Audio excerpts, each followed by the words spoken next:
सभी भक्तों को जय श्रीमन नारायण, जय श्री कृष्ण। कहते हैं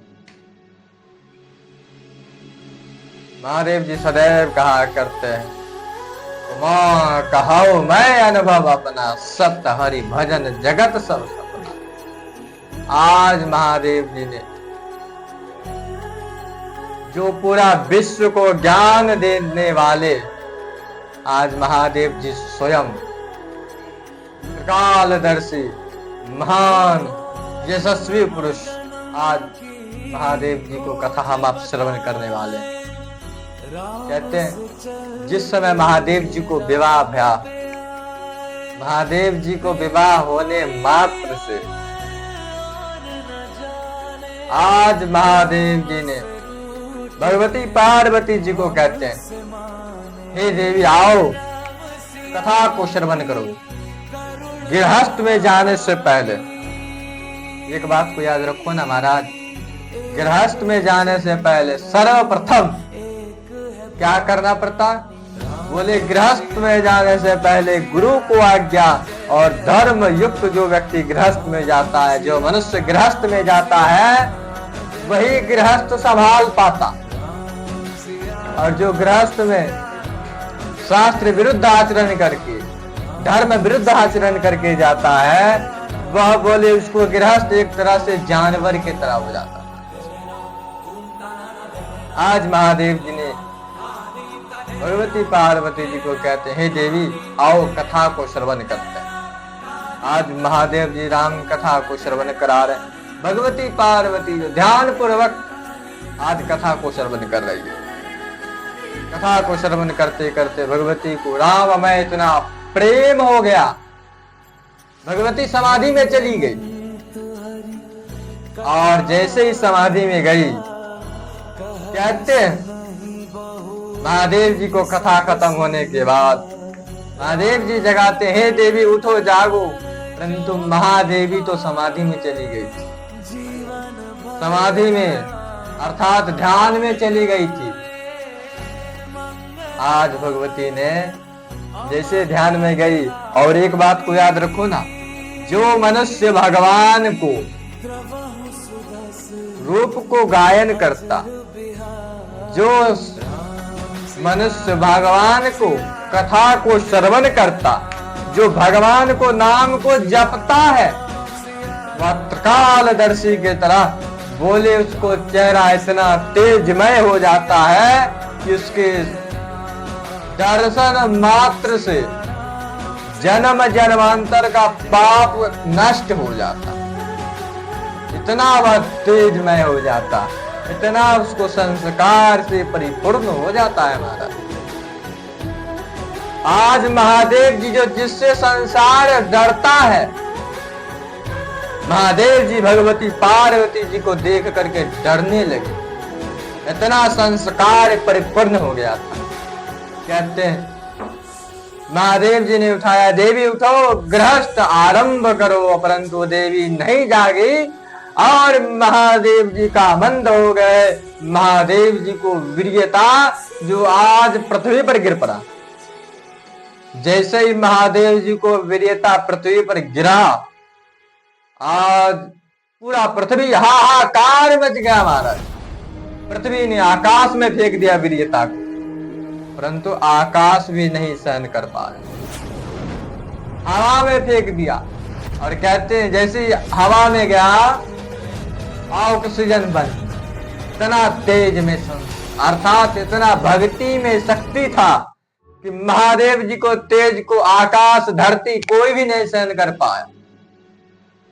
जहन्नू नाम की लकड़ी पर वह तेज जाकर के अटक गया और 9 माह तक अटका ही रहा। जब वह बालक बन गया तो कहते हैं 5 नर्तकियां जो वहां पर स्नान करने के लिए आई हुई थी, लगभग अर्धरात्रि में स्नान करने के लिए आई हुई थी, बालक को रोता देख करके वह बालक को लेकर के चली गई।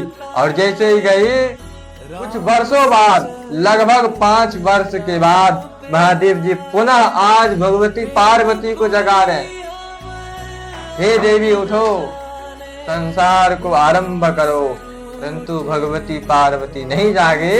महादेव जी ध्यान करके देखते हैं, जो बालक, जो वीरता कुछ वर्ष पहले नष्ट हो गया था, वह शायद बालक बन चुका है। महादेव जी तीनों लोक नाप दिए और पृथ्वी लोक पर आकर के महादेव जी घूम रहे हैं। एक जंगल में महादेव जी देखते हैं कि वहां पर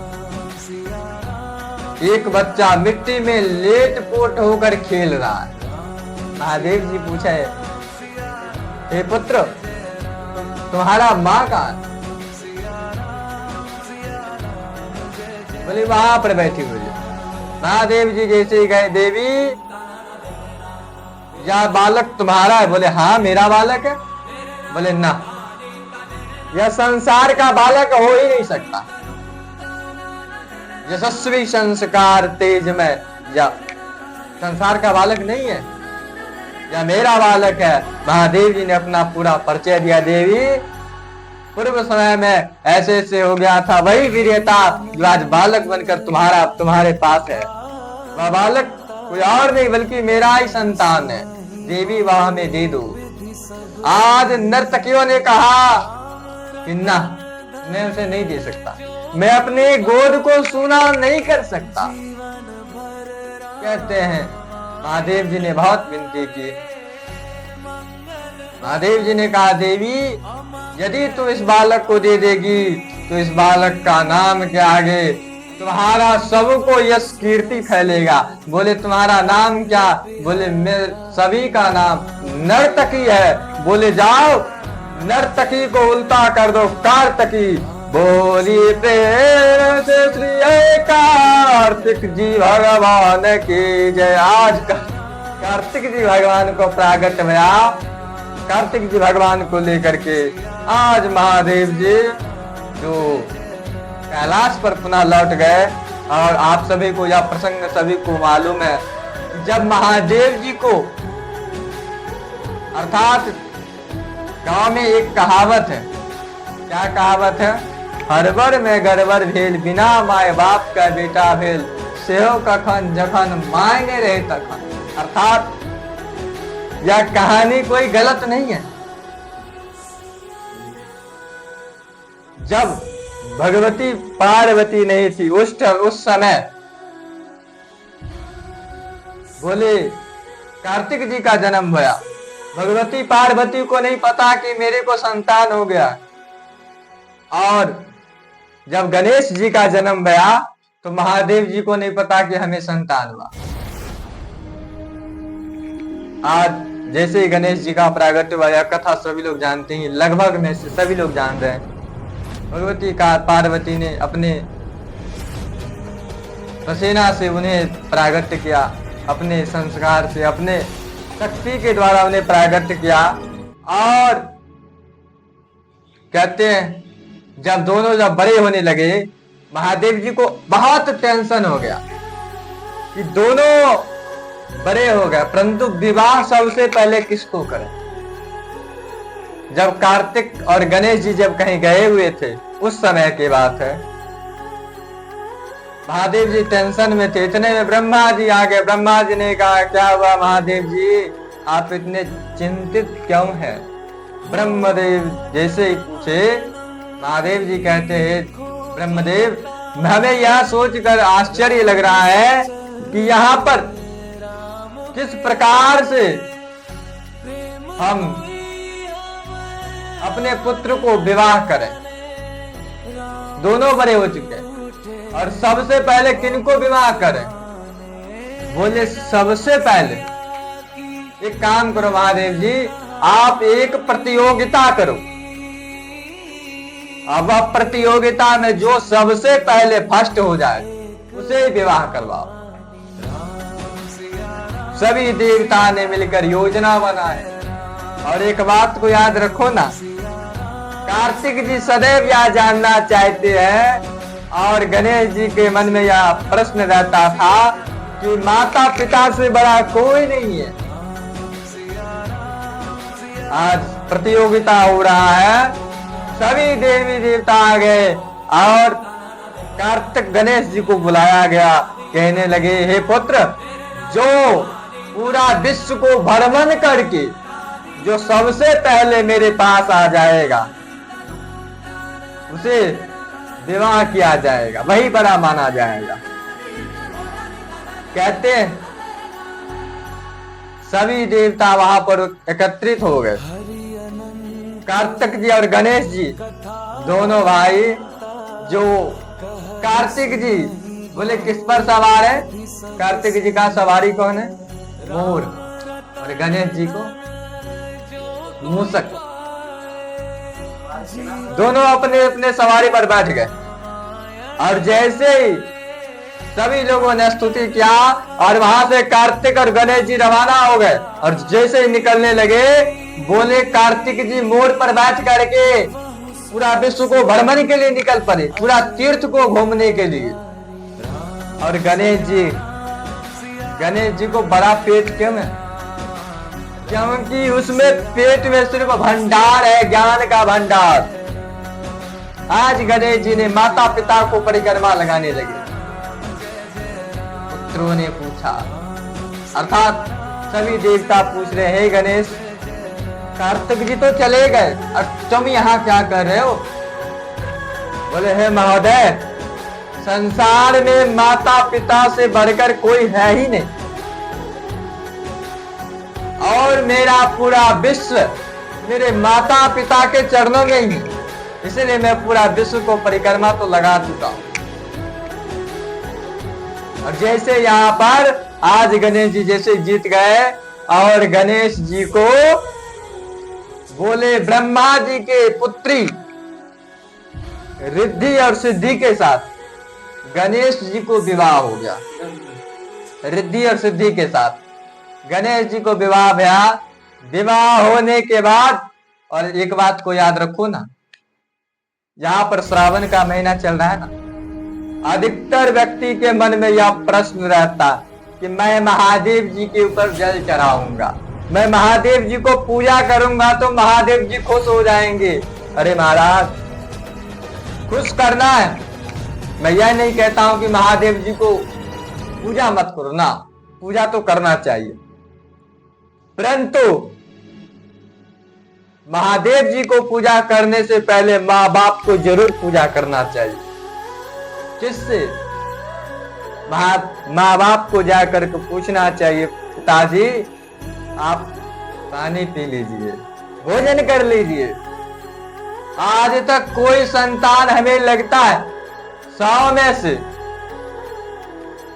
4-5% ही ऐसे हैं जो पिताजी को सम्मान करता हो, और जितने भी जाते हैं वह महादेव जी को देखने के लिए शायद ही कोई जाते होंगे, नहीं तो वह सब अपने मस्ती के लिए जा रहे हैं, भगवत प्राप्त के लिए नहीं जा रहे।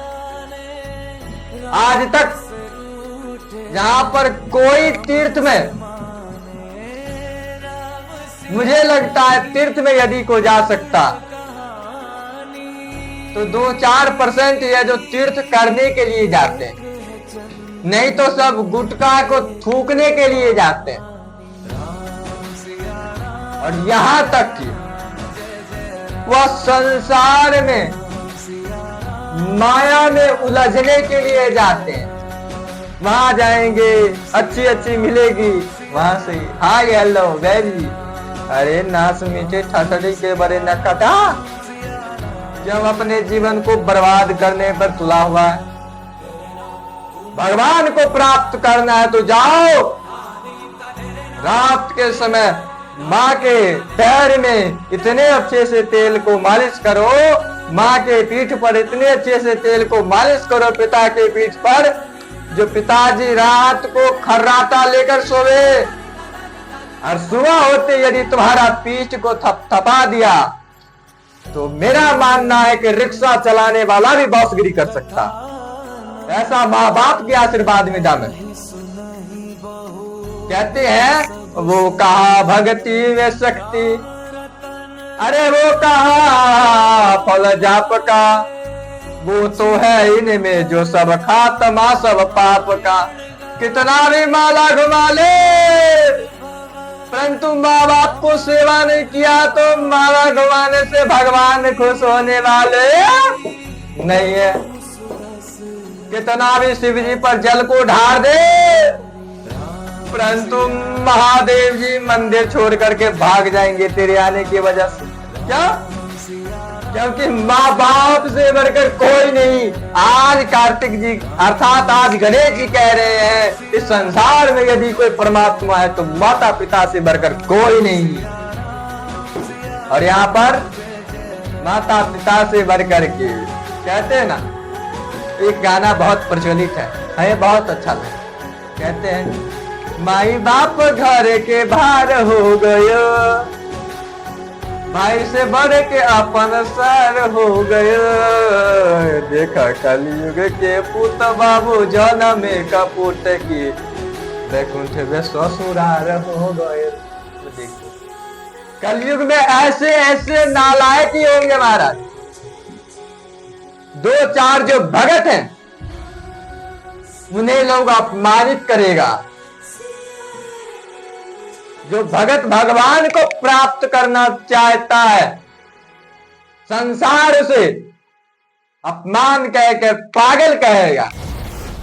आज गणेश जी ने यह साबित कर दिया संसार में माँ बाप से बढ़कर कोई नहीं। इसलिए कोई भी वेद पढ़ता है सबसे पहला शब्द है माँ। तुम्हें माता कहते हैं ना, जब पिता तुम्हें वहां पर कहा लिखा हुआ तुम्हें शिव जी तो पार्वती तो तुम्हें बना।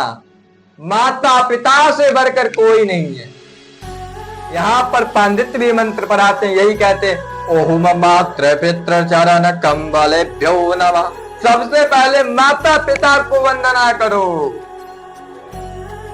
नहीं तो कोई देवी देवता काम देने वाले नहीं है। इसीलिए माँ बाप से बढ़कर कोई नहीं है।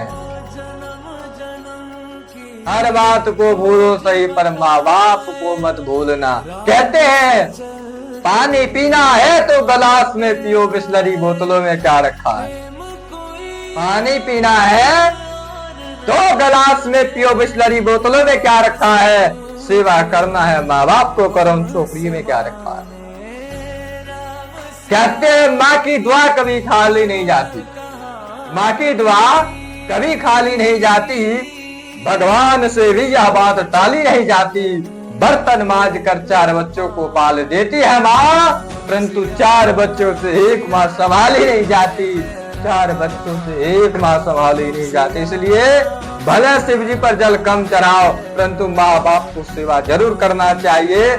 और यह करने से मुझे लगता है मंदिर में जाने से भोग आरती करो तो भगवान खाएंगे या ना खाएंगे, परंतु माता पिता को यदि भोजन करा दिया तो यह निश्चित है कि उनके दुआ तुम्हारे ऊपर अवश्य भक्तव्यम। उनको जो दुआ निकलेगा मानो साक्षात भगवान के मुख से निकल रहा हो महाराज। इसलिए माँ बाप से बढ़कर कोई नहीं।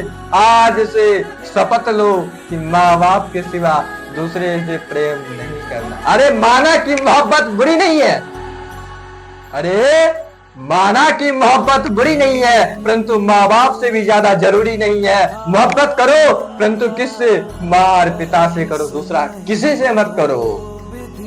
सही भक्तों को जय श्री नारायण। आज के लिए इतना ही काफी। बहुत बहुत धन्यवाद। जय श्री राधे, जय श्री कृष्ण।